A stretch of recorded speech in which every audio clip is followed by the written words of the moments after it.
for today's video, I will show you my plant haul from Amazon.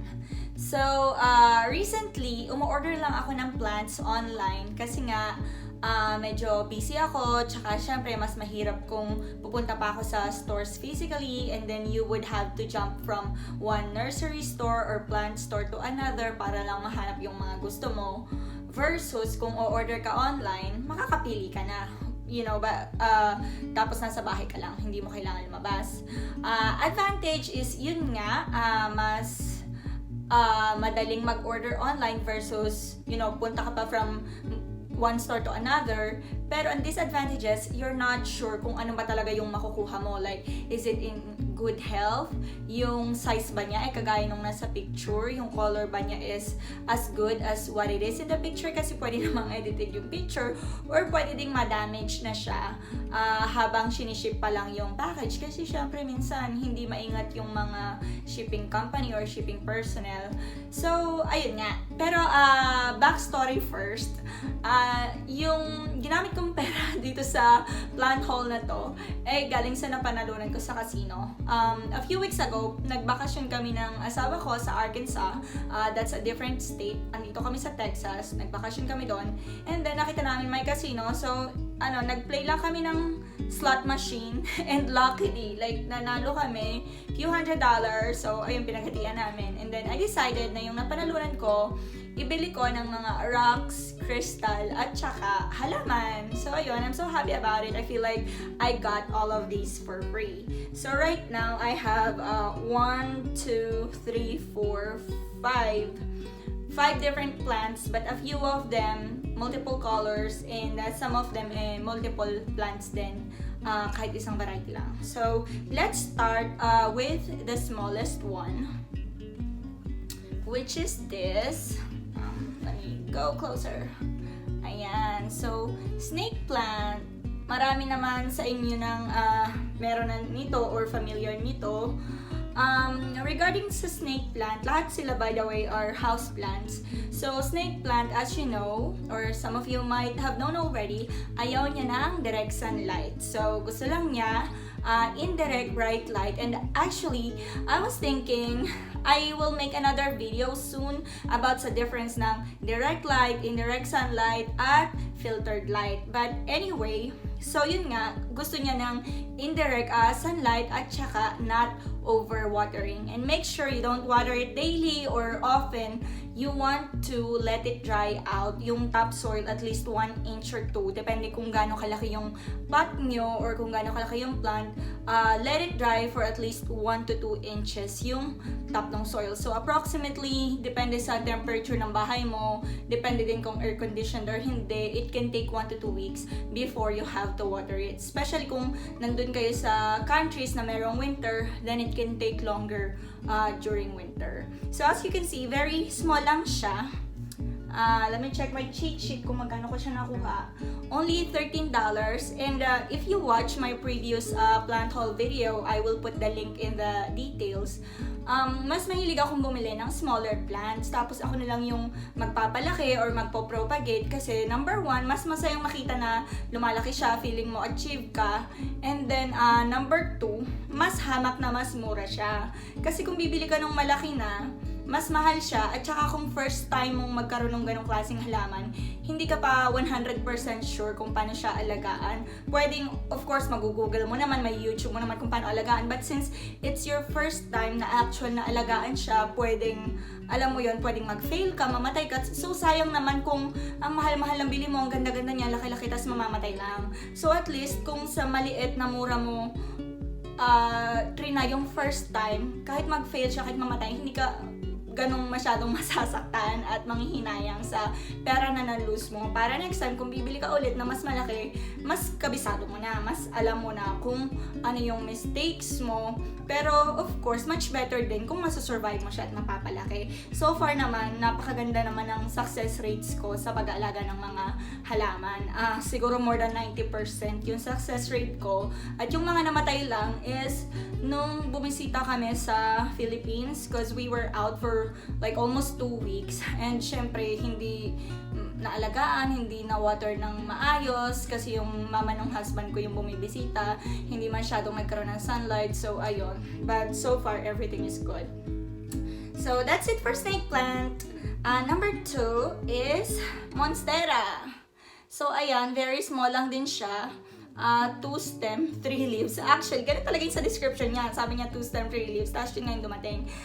I'm not very happy about it kasi sa lahat ng dumating, very healthy sila, in good condition. I'm very satisfied with the way it was packaged as well, except for the Monstera. Okay naman yung package niya, pero siguro sobrang natagalan sa shipment. So, tuyot na siya. Ewan ko kung makikita niyo sa video, pero ayan o, lantutay siya.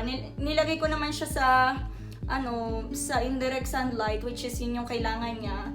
Tapos, inayos ko naman yung watering niya, may butas naman yung pot niya, pero ganun. So, nung inopen ko yung package, ganun na siya. So, I'm just hoping na mare-revive ko siya. Ang hirap din namang ma-revive kasi 3 lang yung dahon niya. So, pag nalagas, parang wala na, diba? So, ayun, hoping na lang, supportahan nyo ako guys, na ma-survive ko siya.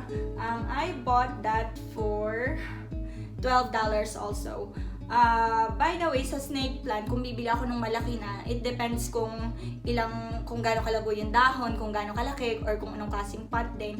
It can be anywhere from $40 to $80. So, nakuha ko lang yung snake plant for $12. Yun namang Monstera, nakuha ko siya for $12. Pero kung bibili ako ng malaki na, yung malago na, anywhere from $50 to $80 as well. Depende kung saan ka bumili, kung anong company, kung gaano siya kalago, kalaki, ganyan. So, next one is itong, I don't know how you pronounce it, ZZ plant or Z plant, but you'll know this, or what we call welcome plant. So usually nilalagay siya sa bungad ng bahay or pagkabukas ng pinto kasi pampaswerte daw siya. I will create another video then para sa mga pampaswerteng halaman. So as you can see, it's just almost a foot tall. And I bought that for $16. Pero kung bibili ako malaki na, it can range anywhere from $50 to $150. So anywhere from 2,500 to 7,500 pesos. Depende kung ilang stem, kung gaano kataas, at saka yung variety niya. So yun, diba, by just purchasing a small one, only $16, I'm saving a lot and I'm just gonna let it grow. Ayun. Ayaw din niya ng direct sunlight and ayaw din niya ng overwatering. So, just water it until umawa siya dun sa ilalim, sa drain hole. And then, let it, yung mag-drain siya sa saucer and then tapon nyo lang yung excess water. And then, let it dry in between. Actually, ganun siya lahat. Lahat ito, ayaw nila ng direct sunlight, ayaw nila ng sobrang init, and gusto nilang mag-dry yung soil in between. So, just water it until lumabas yung tubig sa hole sa ilalim, drain it, and then let it just, sit there for maybe 1 to 2 weeks or even longer. Again, depende sa temperature ng bahay nyo or kung saan kayo nakalocate. So, better is just to check the topsoil every 1 week or every 4 days, ganyan. And see kung dry na siya and then water it again. So, yun naman yung technique sa pag-aalaga ng halaman successfully. Just make sure na minomonitor niyo siya. Don't let straight 2 weeks pass without even checking kung ano ba siya, kung nag-yellow na ba siya, kung nag-dry na ba siya. Ayun, para make sure na enough yung water niya. So, another one here, very pretty. It's kind of like a bonsai tree, but you call this money tree. So it can grow even 5 to 8 feet tall, but it will take years bago siya maging ganong kataas. I got that for only $24. And what's so funny is I only ordered one, and that's the price, $24. But they sent me 6. So, mayroon pa akong 3. Ayan, 1, 2, and 3. Kasi napamigay ko na yung 3. I'm still open na magpamigay pa. Maybe I can still give away 1 or 2 more. So, I can just have 1 or 2 dito sa bahay. Pero yun nga, wala naman akong masyadong maraming kakilala dito na mahilig maghalaman. Yung iba kong naalok, tumanggi sila kasi papatayin lang daw nila kasi they tried before na mag-alaga ng halaman but then namamatay lang, so they would feel bad about it. And you might ask bakit hindi ko na lang siya sinend back sa seller. I live in Texas, they are in California. It can take days, maybe fastest is 2 to 3 days para ma-reach yun kasi sobrang layo, and I'm scared na madadamage lang siya, mamamatay siya.